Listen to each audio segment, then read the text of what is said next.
Selamat pagi Bapak Ibu dosen penguji.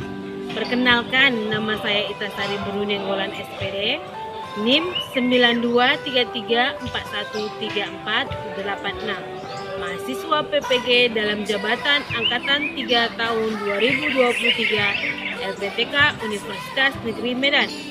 Pada hari ini, Senin 4 Maret 2024, saya akan melaksanakan praktek pembelajaran guna memenuhi tugas uji kinerja dengan model pembelajaran Problem Based Learning pada materi kependudukan Jepang. Berikut video pembelajarannya. Ku tercinta tanpamu, apa jadinya aku? Tak bisa baca tulis, mengerti banyak hal. Guruku, terima kasihku. Nyatanya diriku kadang buatku marah, namun segala maaf kau berikan.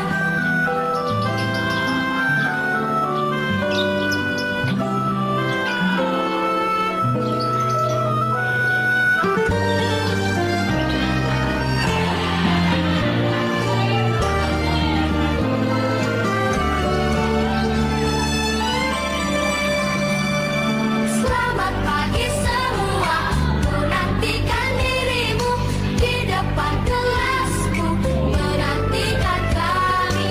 Guruku tersayang, guru tercinta, tanpamu apa jadinya aku?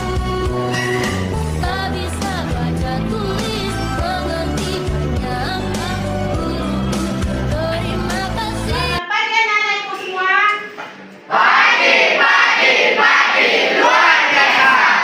Kita memulai pembelajaran kita hari ini, kita awali terlebih dahulu dari doa. Silakan ketua kelas pimpin doa.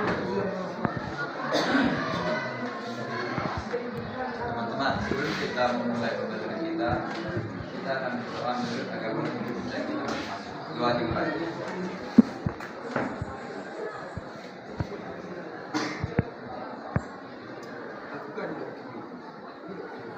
Doa selesai.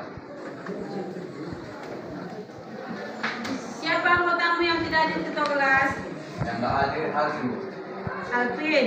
Mana Alvin? Alfa izin sakit. Alfa dia. Alfa. Terus? Jadi bersama. Ya.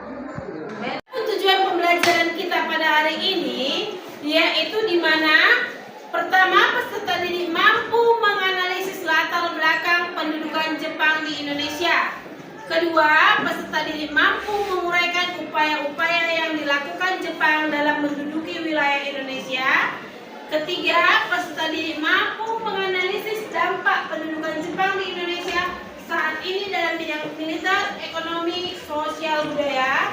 Dan yang keempat itu adalah di mana peserta didik mampu menguraikan perlawanan masyarakat Indonesia terhadap pemerintahan Jepang. Inilah tujuan pembelajaran hari ini.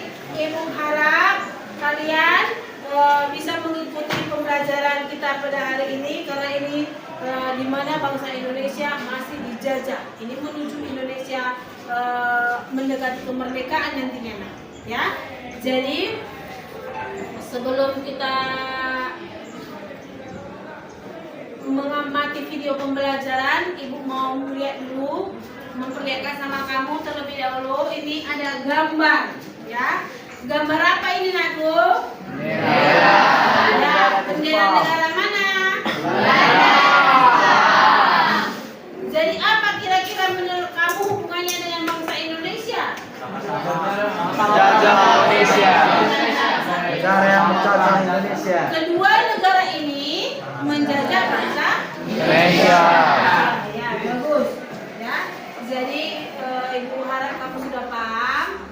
Jadi kamu saksikan terlebih dahulu video pembelajaran kita pada hari ini yaitu Indonesia menduduki di mana Indonesia pada masa kependudukan Jepang. Ya, silakan kamu saksikan. Setelah terbebas dari belenggu penjajahan Belanda, Indonesia mulai babak baru dalam masa yang lebih kelam, yaitu masa pendudukan Jepang. Lantas seperti apa sih keadaan pada masa itu? Untuk kemudian membentuk komando gabungan. Komando itu bernama Ardako, yang dipimpin oleh Jenderal Sir Archibald Boel. Pusatnya terletak di Bandung. Setelah beberapa minggu, Jepang mendarat di Pulau Jawa, tepatnya di Teluk Banten pada tanggal 1 Maret 1942. Kemudian juga dikerahkan dan dierekkan. 4 hari kemudian, kota Batavia jatuh ke tangan Jepang, tepatnya pada tanggal 5 Maret 1942. Setelah Jepang berhasil menguasai beberapa wilayah tersebut, akhirnya tanggal 8 Maret 1942, sejak saat itulah secara resmi Indonesia berada di bawah kekuasaan Jepang. Masa kekuasaan Jepang di Indonesia. Berkuasanya Jepang di Indonesia memiliki tujuan, yaitu untuk menguasai sumber-sumber alam, terutama minyak bumi, guna mendukung potensi perang Jepang serta mendukung industri Insinyur Soekarno, Dr. Abdul Muhammad Hatta, Rin, dan lain-lain.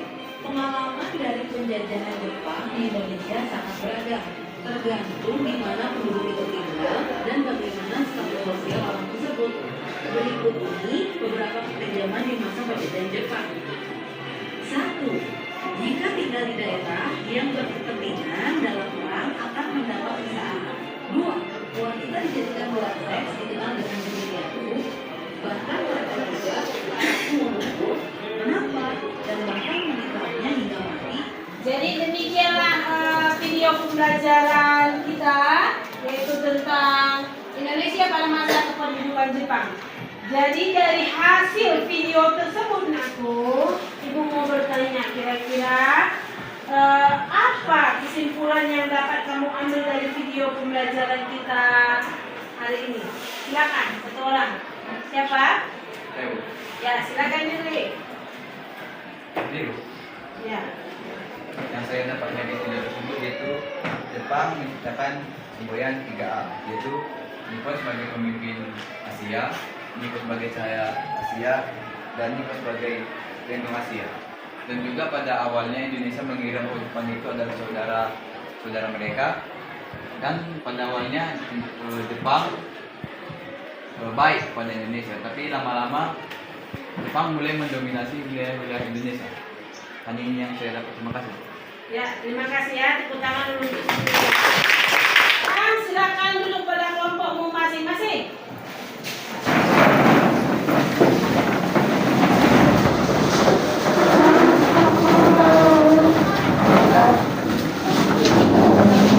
Dan aku sudah rapi?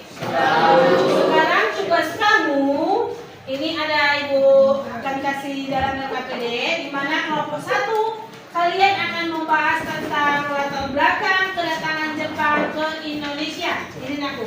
Silakan hasilnya itu bikin dalam bentuk presentasi ke dalam Canva ya.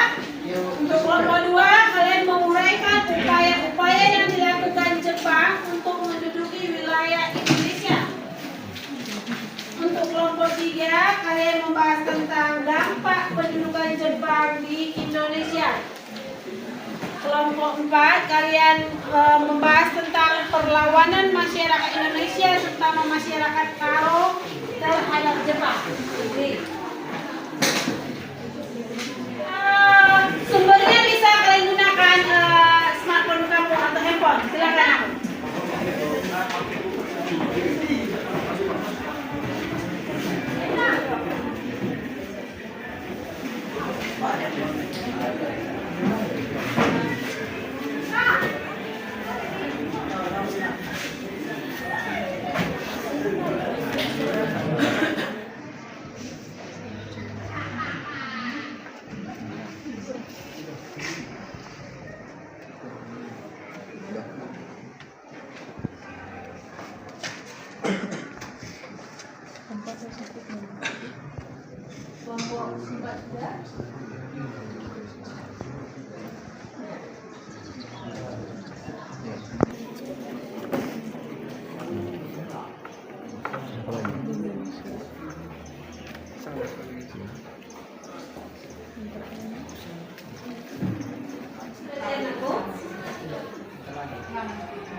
2.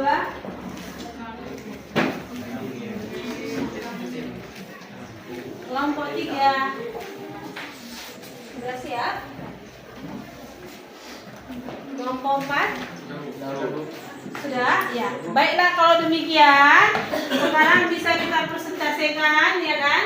Kita awali terlebih dahulu dari kelompok 1 karena tadi sudah Ibu tanya dan semuanya juga sudah bilang siap.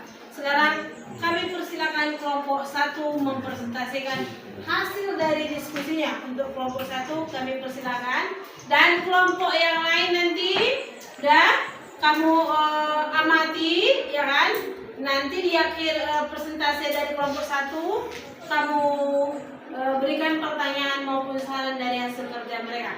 Silakan untuk kelompok 1. Atas kesempatan yang diberi pada kami kelompok 1, di sini kami dari kelompok 1 akan memaparkan materi kami, yaitu latar belakangnya masuknya bangsa Jepang ke Indonesia.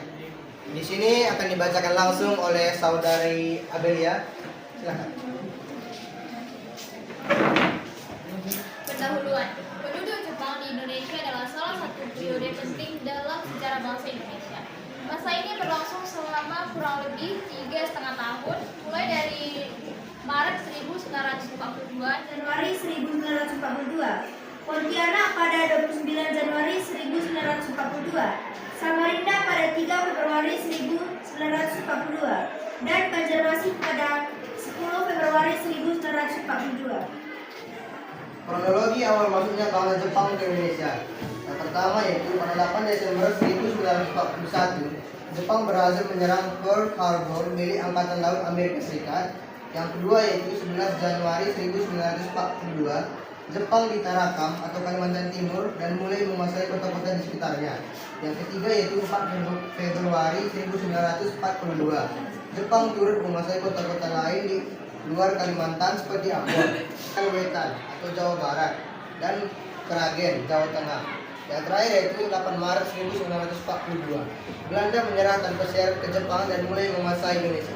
Inilah hasil dari pemaparan presentasi kami, teman-teman. Jika ada yang masih kurang jelas, mohon ditanyakan. Kami buka sesi tanya jawab. Terima kasih. Inilah hasil pemaparan dari diskusi kelompok 1. Apabila ada pertanyaan, Ibu persilakan. Silakan, siapa yang mau memberikan pertanyaan ataupun saran untuk materi kelompok 1, di mana mereka membahas tentang latar belakang kedatangan Jepang ke Indonesia. Silakan. Siapa yang mau memberikan pertanyaan, mau bertanya atau memberikan saran untuk kerja kelompok dari kelompok 1? Silakan, Nak. Gampang. Sebutkan nama. Saya Nurul Anastasia Siotang dari kelompok 2 ingin bertanya kepada kelompok 1. Siapa yang memimpin Jepang masuk ke wilayah Indonesia? Siapa yang memimpin Jepang masuk ke wilayah Indonesia? Kata temanmu, silakan.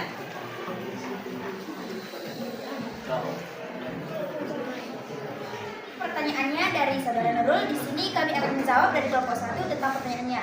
Di sini siapa yang memimpin Jepang masuk ke wilayah Indonesia, yaitu dipimpin oleh Hitoshi Imamura, yaitu seorang jenderal di Angkatan Darat Kekaisaran Jepang pada masa Perang Dunia Kedua dan pemimpin penjajahan di Indonesia atau yang dahulu disebut Hindia Belanda. Imamura yang lahir pada 28 Juni 1886 berasal dari kota Sendai, prefektur Miyagi, dan anak dari seorang hakim. Bagaimana kepada saudara Nurul? Saya menerima jawaban dari kelompok 1. Terima kasih. Dari kelompok lain ada lagi yang mau bertanya untuk kelompok 1? Tidak. Kalau demikian, kita persilakan kelompok 1 untuk mengakhiri diskusinya. Silakan kelompok 1. Oke teman-teman, terima kasih atas pertanyaannya yang sudah kami jawab. Semoga kalian puas dengan jawabannya. Sekian presentasi dari kami. Jika ada kesalahan kata, kami mohon maaf. Terima kasih.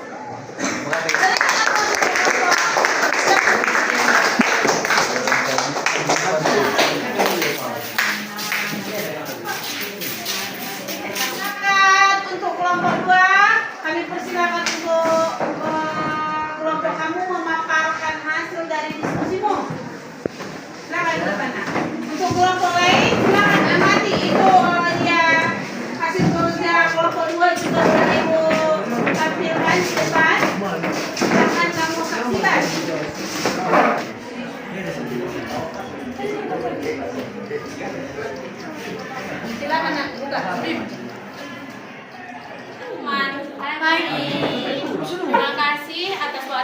telah diberikan kepada kami akan memaparkan hasil diskusi kami, yaitu materinya upaya-upaya Jepang untuk menduduki wilayah Indonesia yang dibacakan dari Saudari Helda. Saudari Helda, kami persilakan. Langkah-langkah awal yang dilakukan oleh Jepang untuk menguasai Asia adalah salah satu pengetahuan sejarah telah terjadinya Perang Dunia I. Setelah Perang Dunia I, mereka pada tahun 1918, beberapa gabungan negara termasuk Jepang mulai melancarkan serangan aksinya. Salah satu aksinya tersebut yakni ingin menguasai Asia. Jepang menganggap bahwa mereka adalah keturunan dari dewa matahari yang lebih mulia dibandingkan dengan bangsa lain. Atas kepercayaan diri tersebut, keluar dari cengkraman bangsa barat. Hal itulah yang membuat Jepang merasa berhak meluaskan kekuasaan yang disebut dengan kekuasaan kemakmuran bersama Asia Timur Raya. Lantas, apa langkah awal yang dilakukan oleh Jepang untuk menguasai Indonesia?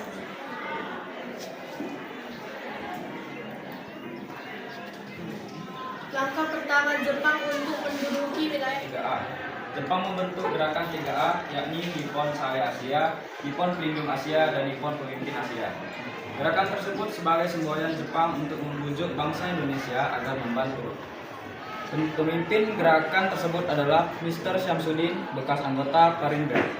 Lewat gerakan 3A ini, Jepang memanfaatkan tenaga bangsa Indonesia, terutama para pemuda, dalam menghadapi bangsa asing. Para pemuda tersebut diberi berbagai pendidikan latihan militer dengan maksud agar tertanam semangat mendukung Jepang. Membebaskan para pemimpin bangsa untuk menarik bangsa Indonesia. Jepang membebaskan para pemimpin bangsa yang ditahan oleh Belanda seperti Soekarno dan Muhammad. Inilah hasil diskusi dari kelompok kami. Jika ada pertanyaan, kami persilahkan dari kelompok lain. Silakan yang mau memberikan pertanyaan untuk kelompok 2, di mana mereka membahas tentang upaya-upaya yang dilakukan Jepang untuk menduduki wilayah Indonesia. Silakan aku. Saya dari kelompok 3 ini bertanya. Untuk kelompok 3 kami persilahkan. Kan ada tadi semboyan 3A. Nippon Pelindung Asia, Nippon Pelindung Asia, dan Nippon Pemimpin Asia. Jadi apa itu Nippon? Terus apa bedanya Nippon sama Jepang? Terima kasih. Ya, silakan. Dari istilah Jepang untuk Jepang. Jadi kalau Nippon sama Jepang itu kan ada bedanya. Jadi Nippon sama Jepang. Oh, makasih. Nippon Pindir. Bagaimana dengan dari kelompok 3? Tidak menerima jawabannya. Terima kasih. Silakan. Terima kasih ya. Kelompok lain nggak ada yang mau memberikan pertanyaan? Ya, kalau begitu silakan kelompok 2 untuk menyelesaikan atau mengakhiri presentasi dari kelompok kamu. Silakan. Demikianlah hasil diskusi dari kami. Jika ada salah kata, kami mohon maaf. Terima kasih.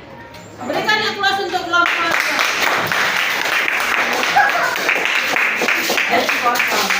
Persilakan untuk kelompok 3 memaparkan hasil dari diskusi. Silakan kelompok 3. Selamat pagi teman-teman. Baik. Di sini kami dari kelompok 3 akan memaparkan tentang dampak kependudukan Jepang di Indonesia. Langsung saja, latar belakang. Masa penduduk Jepang di Indonesia dimulai dari tahun 1942 dan berakhir pada tanggal 17 Agustus 1945 seiring dengan proklamasi kemerdekaan Amerika Serikat dan Inggris. Negosiasi dengan Jepang yang bertujuan untuk mengamankan persediaan bahan bakar pesawat gagal di Juni 1941. Dan Jepang mulai menaklukkan Asia Tenggara di bulan Desember tahun itu. Di bulan yang sama, faksi dari Soekarno Muhammad Hatta dan para Kyaki didekorasi oleh Kaisar Jepang pada tahun 1943. Tetapi pengalaman dari penguasaan Jepang di Indonesia sangat bervariasi, tergantung di mana seorang hidup dan status sosial orang tersebut. Bagi yang tinggal di daerah yang Bahasan A. Pendudukan Jepang di Indonesia. Dalam catatan sejarah, pada tahun 1868, Jepang mulai tumbuh dan berkembang menjadi negara modern. Hal itu terjadi tepatnya setelah restorasi Meiji. Pada tahun 1867, Pangeran Matsuhito dinobatkan sebagai Kaisar Jepang dan bergelar Meiji Tenno 1867 sampai 1900. Positifnya adalah bahwa Jepang memberikan kesempatan, dorongan, pengalaman, dan penghargaan kepada rakyat Indonesia untuk meningkatkan kualitas hidup, identitas nasional, dan semangat kemerdekaan mereka. Dampak-dampak tersebut menjadi faktor-faktor yang memengaruhi perjuangan kemerdekaan Indonesia dari penjajahan asing. Jadi teman-teman, ini adalah hasil diskusi kami mengenai dampak kependudukan Jepang di Indonesia. Sekarang kami akan membuka sesi tanya jawab. Kami akan mulai sekarang. Silakan, demikianlah pemaparan diskusi dari kelompok 3. Sekarang silakan bagi kamu yang mau memberikan pertanyaan untuk kelompok 3 ini, di mana mereka membahas tentang dampak kependudukan Jepang di Indonesia. Ibu persilakan, silakan. Kelompok 4 yang bernama Putri ingin bertanya. Apa itu restorasi Meiji? Ya, silakan. Itu dari kelompok 3 kami jawab pertanyaan dari kelompok 4 yang pertama. Jadi restorasi Meiji adalah pembaruan dari segala bidang untuk mengejar ketertinggalannya terhadap bangsa Barat. Terima kasih. Sudah? Untuk kelompok lain yang mau memberikan pertanyaan, masih ada lagi? Ya. Silakan kelompok 3 tutup hasil diskusimu. Baik teman-teman, sekian hasil diskusi kami. Jika ada kesalahan dari kata, sekian dan terima kasih. Berikan aplaus untuk kelompok 4 untuk mempresentasikan hasil diskusinya. Atas kesempatan yang diberikan kepada kami kelompok 4, di sini kami akan memaparkan materi kami yang tentang perlawanan masyarakat Indonesia khususnya Karo terhadap Jepang. Kepada saudara Ardiansah, saya persilahkan untuk memaparkannya. Latar belakang. Tanah Karo merupakan salah satu daerah yang menjadi salah satu daerah konflik Indonesia dengan Jepang dalam mempertahankan kedaulatan Indonesia pasca kemerdekaan Indonesia yang dikumandangkan oleh Bapak Proklamator kita. Karo adalah dataran tinggi yang banyak menghasilkan komoditi pasar yang membuat bangsa Jepang tidak ingin Karo kembali ke tangan Indonesia. Oleh karena itu, Belanda melakukan Jepang melakukan perebutan kekuasaan atas daerah Karo. Rakyat Karo mempertahankan kedaulatan Republik Indonesia di Kabupaten Karo pada tahun 1946 sampai 1947 dari Rinal Irwanda Sipayung. Pasca kemerdekaan Indonesia, terjadi pengejolakan kalangan kaum terpelajar dan kaum pejuang daerah untuk memerdekakan Indonesia yang saat itu masih diduduki oleh tentara Jepang pada tahun 1942 sampai 1945. Karena Indonesia pada saat itu akan merdeka. Pendudukan Jepang semakin lama semakin membuat para rakyat Karo semakin senang dengan kedatangan Jepang. Para rakyat Karo diajari berbagai hal pengetahuan yang baru yang mereka tidak dapat pada masa pendudukan Belanda. Tidak hanya dapat pengetahuan, rakyat Karo pun dibentuk menjadi tentara Jepang yang tangguh untuk membantu mereka dalam memenangkan pertempuran dengan tentara sekutu seperti Seiden dan Kaibodan, Pejinkai, Keiko, dan Keta. Setelah tentara Jepang berhasil menduduki seluruh wilayah Tanah Karo, para kaum terpelajar di Tanah Karo memanfaatkan momen itu untuk memerdekakan Tanah Karo melalui jalur diplomasi dengan pihak Jepang. Adapun di daerah Karo, ini ada beberapa di daerah lainnya, seperti Aceh. Pada tahun 1942, terjadi pemberontakan di Fort Pining, Sumawe di bawah pimpinan Tengku Abdul Jalil. Pemberontakan ini dapat dipadamkan. Namun 2 tahun kemudian muncul lagi pemberontakan di Meru di bawah pimpinan Tengku Hamil dan juga dapat dipadamkan. Demikianlah hasil pemaparan materi kami. Jika ada yang kurang jelas, mohon ditanyakan. Terima kasih. Udah, demikianlah pemaparan diskusi dari kelompok 4 di mana materi yang mereka bahas itu adalah mengenai perlawanan masyarakat Indonesia khususnya Karo terhadap Jepang.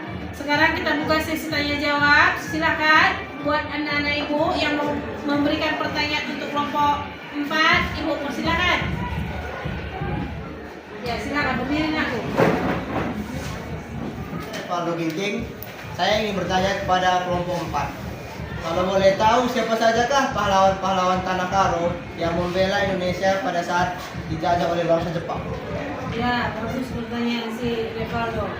Silakan kelompok 4. Terima kasih atas pertanyaannya. Di sini kami kelompok 4 akan langsung menjawab pertanyaan dari Revaldo.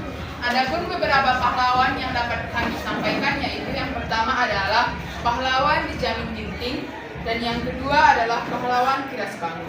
Di mana pahlawan Dijamin Ginting yang ikut serta membela Indonesia khususnya Tanah Karo untuk mengusir untuk mengusir perlawanan dari bangsa Jepang. Dan kedua itu adalah Kiras Bangun. Kiras Bangun juga sama halnya dengan Jamin Ginting, dia juga ikut andil dalam melakukan perlawanan terhadap bangsa Jepang. Terima kasih. Ya, bagaimana kelompok 1 atau jawaban dari kelompok 4? Saya menerima jawaban dari kelompok kalian. Terima kasih. Ya, ada lagi yang mau memberikan pertanyaan untuk kelompok 4 ini? Tidak, Bu. Nggak ada. Kalau nggak ada, silakan kelompok 4 tutup hasil diskusimu. Sekianlah hasil presentasi kami. Jika ada kesalahan, mohon dimaafkan. Terima kasih. Berikan aplaus untuk anak-anak ibu. Bagus sekali pembelajaran kita hari ini, ya. Sebelum ibu menyimpulkan, ada yang mau menyimpulkan pembelajaran kita hari ini? Tidak ada. Jadi pada hari ini kesimpulan pembelajaran kita di mana kita itu dijajah oleh Jepang selama 3,5 tahun. Ya. Kemudian awalnya mereka itu menarik simpati masyarakat Indonesia dengan yang pertama menyatakan bahwa mereka saudara tua kita, ya kan? Kemudian yang kedua mereka menjanjikan kemerdekaan kepada masyarakat Indonesia. Itulah mengapa kita bangsa Indonesia lebih memilih dikuasai oleh Jepang daripada Belanda pada waktu itu. Nah, atas nama PKI melainkan atas nama bangsa Indonesia itu sendiri. Jadi kemerdekaan Indonesia itu bukan atas kemerdekaan yang diberikan oleh Jepang, namun kemerdekaan yang atas perjuangan bangsa Indonesia itu sendiri. Sampai sini dulu. Ada pertanyaan buat anak-anak ibu semuanya? Kalau nggak ada, sekarang ibu kirimkan asesmen kita melalui link WA grup kita. Ibu persilakan kamu untuk menjawabnya. 5 menit ibu kasih waktunya ya.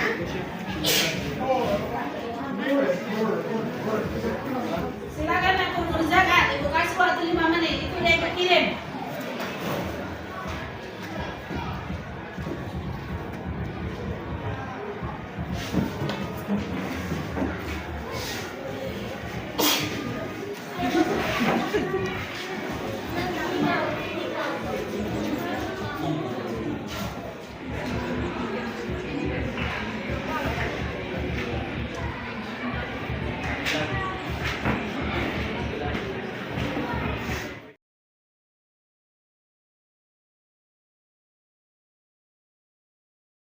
Anak-anak ibu semua? Kalau gitu, simpan handphonenya semua. Jangan lagi ada yang megangkan handphone. Nah, karena kamu tadi sudah capek untuk belajar pada hari ini, sekarang kita ice breaking dulu. Nah, silakan. Jadi ice breaking kita hari ini, kalau ibu bilang, kebalikan dari yang ibu bilang, ya. Kalau ibu bilang kiri, berarti kamu ke kanan. Kalau ibu bilang ke kanan, kamu ke kiri. Kalau ibu bilang maju, kamu mundur. Kalau ibu bilang mundur, kamu maju. Ya? Ada lagi. Terlihat? Kiri.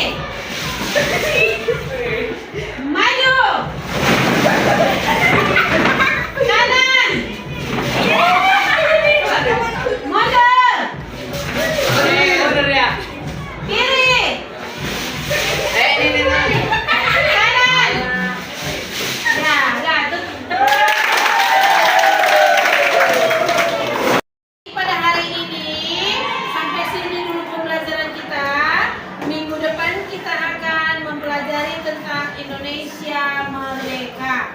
Kita awali pembelajaran kita dengan doa. Jadi kita akhiri juga dengan doa. Ya, silahkan Dirli pimpin doa kita Naku.